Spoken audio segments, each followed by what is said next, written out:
Assalamualaikum warahmatullahi wabarakatuh. Selamat malam teman-teman semua. Apa kabarnya hari ini? Sudah siap untuk menyimak pembelajaran prakarya kali ini? Pastikan kalian sudah menyiapkan buku dan alat tulisnya. Dan jangan lupa berdoa dulu ya sebelum kita memulai belajar. Pada malam hari ini Ibu akan menjelaskan materi pada modul 10 mata pelajaran Bahasa Indonesia mengenai teks persuasif. Teks persuasif merupakan materi kelas 8 untuk pendidikan kesetaraan paket B. Sebelum Ibu menjelaskan materi ini lebih lanjut, Ibu ingin bertanya kepada kalian. Pernahkah kalian menonton tayangan iklan di televisi? Atau pernahkah kalian membaca sebuah poster di pinggir jalan atau fasilitas umum lainnya? Nah, jika kalian pernah menonton atau membacanya, maka teks yang kalian tonton atau baca tersebut merupakan teks persuasif. Apa itu teks persuasif? Teks persuasif merupakan teks yang berisi ajakan atau bujukan.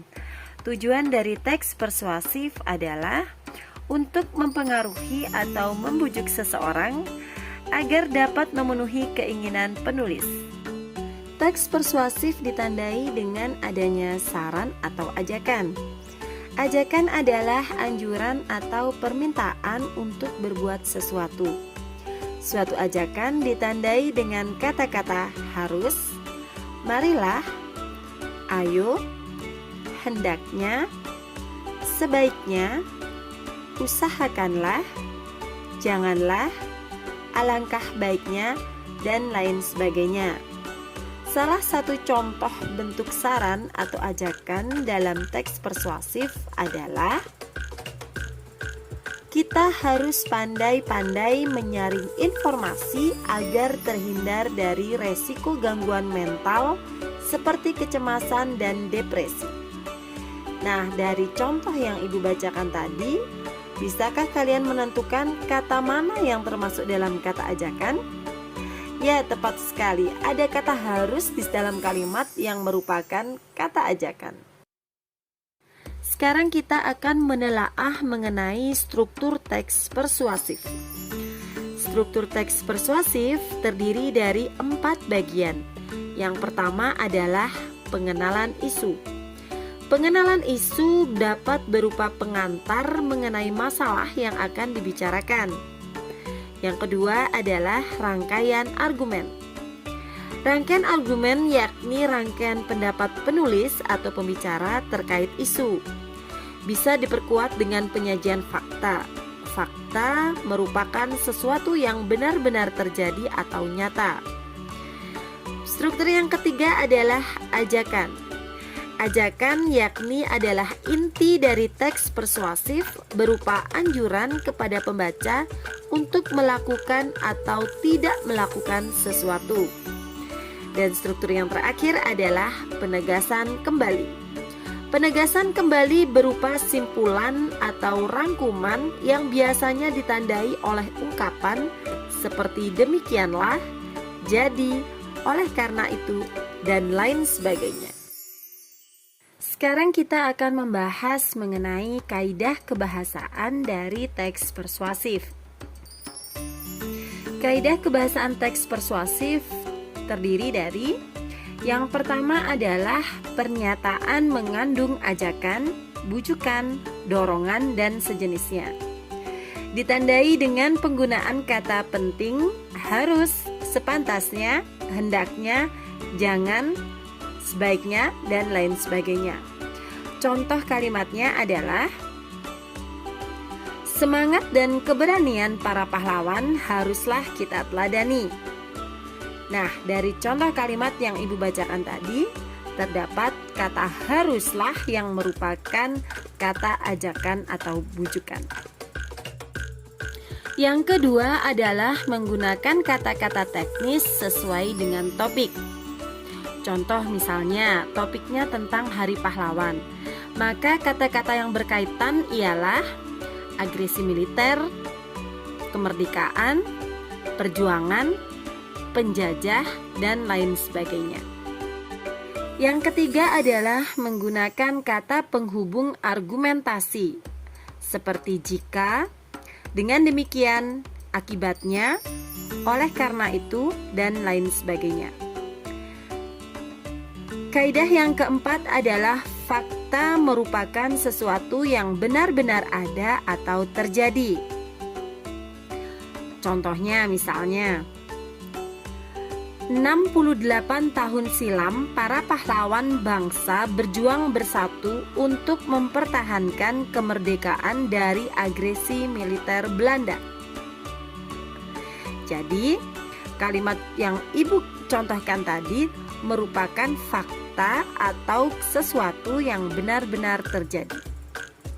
Yang kelima adalah menggunakan konjungsi kausalitas.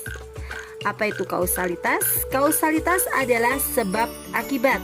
Jadi, kaidah yang kelima adalah menggunakan konjungsi sebab akibat seperti karena, sebab, karenanya, sehingga, dan lain sebagainya. Yang keenam adalah menggunakan kata kerja mental seperti diharapkan, memprihatinkan, memperkirakan, mengagumkan, menduga, berpendapat, berasumsi, menyimpulkan, dan lain sebagainya. Nah, kaidah kebahasaan yang terakhir adalah menggunakan kata sambung yang menyatakan tujuan. Contohnya seperti supaya, selagi, dan lain sebagainya. Setelah kita mempelajari mengenai teks persuasif, maka sekarang Ibu akan menjelaskan mengenai bagaimana sih langkah-langkah kita dalam menyusun teks persuasif. Nah, langkah-langkah dalam menyusun teks persuasif antara lain, yang pertama adalah kita menentukan temanya terlebih dahulu. Yang kedua, membuat susunan perincian. Nah, perincian di sini disesuaikan dengan struktur teks persuasif, yaitu pengenalan isu yang sudah Ibu jelaskan sebelumnya ya. Strukturnya ada pengenalan isu, rangkaian argumen, pernyataan ajakan, dan penegasan kembali. Nah, itu langkah yang kedua, membuat susunan perincian sesuai dengan struktur teks persuasif. Maka langkah yang ketiga adalah mengumpulkan bahan. Nah, bahan tersebut berupa fakta ya teman-teman ya, dan pendapat yang berkaitan dengan tema yang sudah kita tentukan.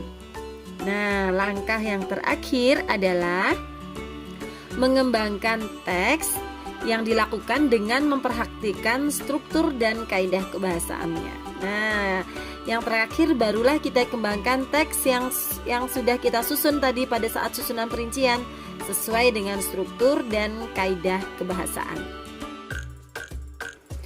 Setelah kita mempelajari bagaimana sih langkah-langkah dalam membuat teks persuasif, sekarang kita akan mempelajari bagaimana kita membuat kesimpulan dari teks persuasif yang kita baca. Maka langkah pertama dalam menyimpulkan teks persuasif adalah kita harus membaca dahulu seluruh isi teks dan kita mengamati pokok-pokok informasi yang disampaikan. Setelah kita baca semuanya, maka kita amatilah pokok-pokok informasinya saja. Kemudian, yang kedua, kita memahami tujuan, maksud, dan hubungan sebab akibat antar kelompok informasi tersebut. Nah, kita kan sudah mencatat nih pokok-pokok informasi yang disampaikan. Nah, dari pokok-pokok tersebut kita harus memahami tujuan, maksud, hubungan sebab akibatnya, agar bisa dijadikan dasar untuk membuat kesimpulan. Nah, sekarang Ibu akan membahas contoh dari teks persuasif. Contoh dari teks persuasif sebenarnya ada banyak ya. Di sini Ibu hanya akan membahas 3 besarnya saja. Yang pertama adalah iklan, yang kedua adalah slogan, dan yang terakhir adalah poster. Iklan. Apa itu iklan? Nah, iklan merupakan teks persuasif yang memberitahu, mendorong, membujuk pembaca agar tertarik pada barang atau jasa yang ditawarkan. Iklan sendiri banyak digunakan untuk kepentingan bisnis perusahaan maupun perorangan, baik dalam hal promosi barang ataupun jasa. Nah, bagi pemerintah, iklan digunakan untuk menyebarkan informasi dan memberikan layanan masyarakat. Dari fungsi yang telah disebutkan, maka dapat disimpulkan bahwa fungsi iklan yaitu sebagai sarana untuk menyampaikan pesan baik untuk tujuan komersial, sosial, maupun pribadi. Nah, berikut salah satu contoh dari masing-masing contoh teks persuasif tadi. Nah, kalian bisa lihat ada contoh iklan, kemudian contoh slogan, dan contoh poster. Jika dilihat dari ketiga contoh teks persuasif, yaitu iklan, slogan, dan poster, di antara ketiga-tiganya itu apakah memiliki unsur-unsur teks yang sama? Nah, tentu saja berbeda. Cara mengidentifikasinya adalah kalian bisa melihat tabel sebagai berikut. Misalnya ini iklan, maka unsur-unsur yang ada ialah gambar, kata-kata, gerak, suara. Contohnya seperti iklan di televisi, itu apabila yang memiliki unsur-unsur lengkap ya, seperti gerak dan suara. Kemudian slogan.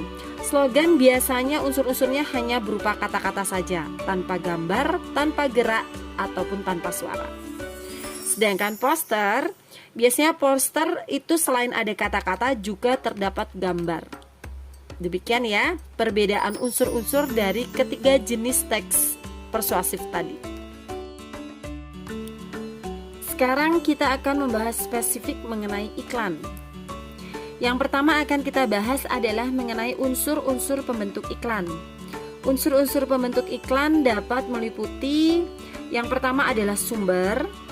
Nah, sumber di sini adalah seseorang atau badan yang berinisiatif memasang iklan dan menanggung dana pemasangannya. Unsur yang kedua adalah pesan. Pesan di sini merupakan informasi berupa verbal atau non-verbal yang disampaikan. Unsur yang ketiga adalah media. Media merupakan sarana yang digunakan untuk menampilkan iklan. Contohnya misalnya apakah media cetak ataupun media televisi seperti itu. Yang keempat adalah penerima.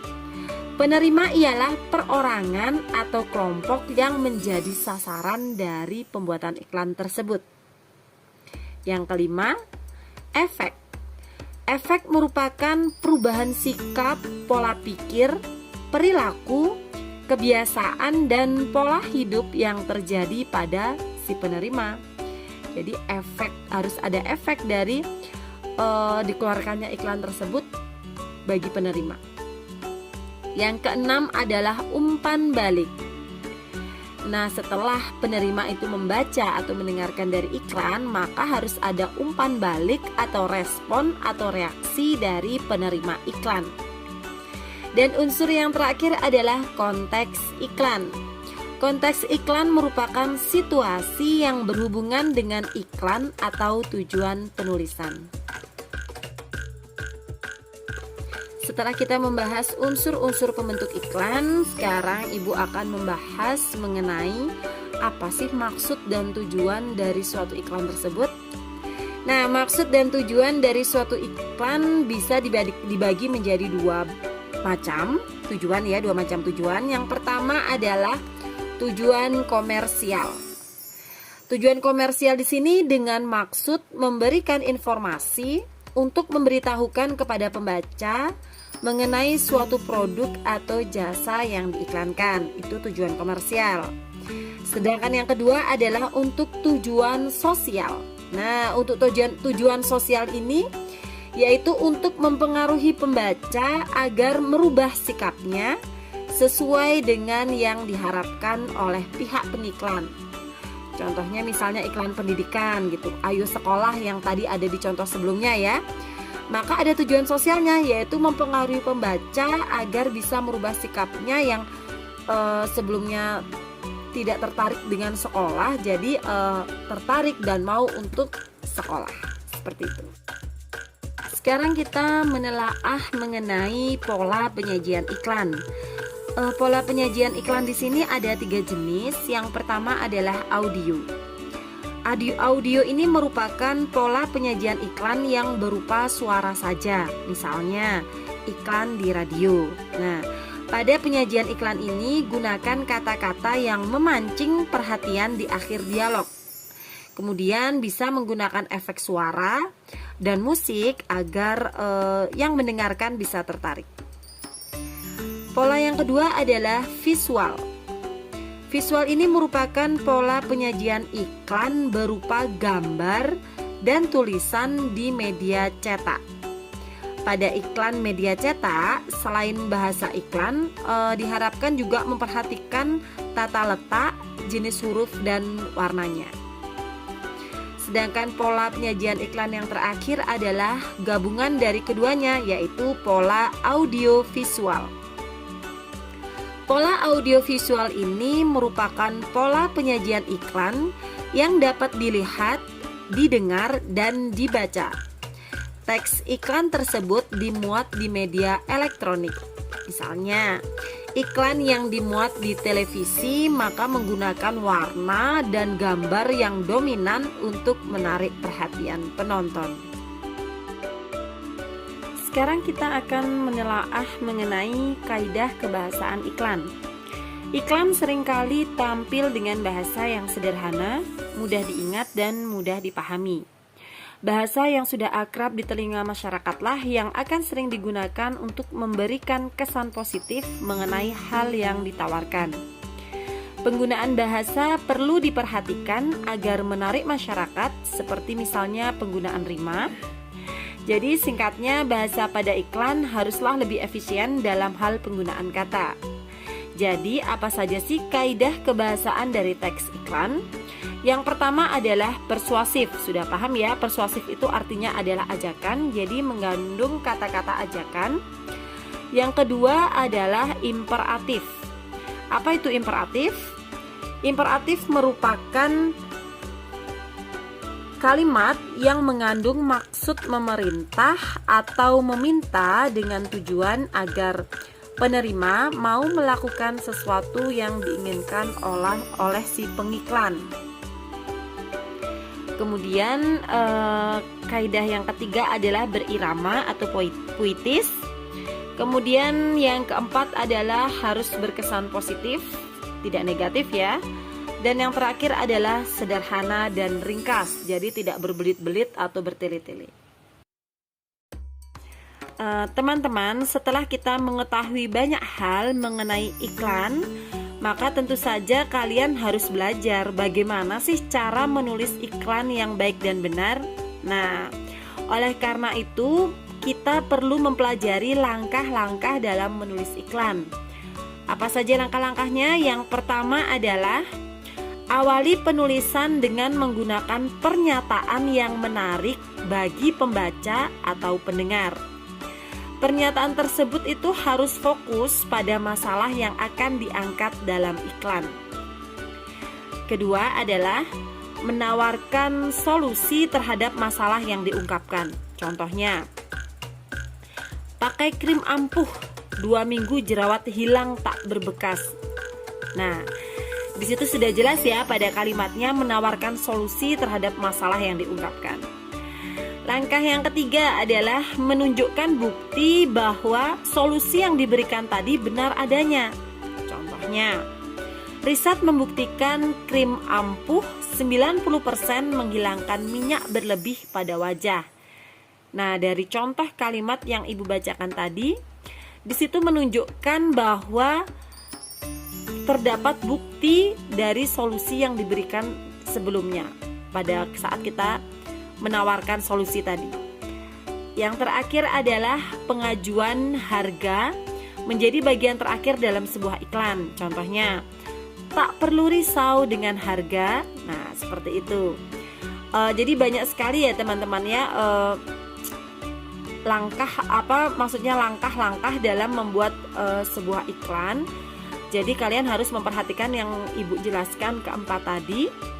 Insya Allah dengan apa yang sudah kita pelajari hari ini, kalian sudah bisa membuat iklan sendiri di rumah.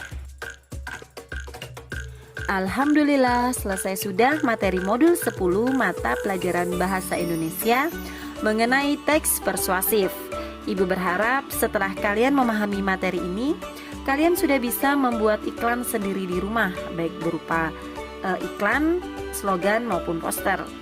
Semoga apa yang Ibu sampaikan pada malam hari ini bisa bermanfaat dan menambah wawasan keilmuan kalian. Ibu mohon maaf apabila selama menyampaikan materi terdapat kata-kata yang kurang berkenan untuk kalian. Sekian dan terima kasih. Sampai jumpa pada materi berikutnya. Selamat malam dan wassalamualaikum warahmatullahi wabarakatuh.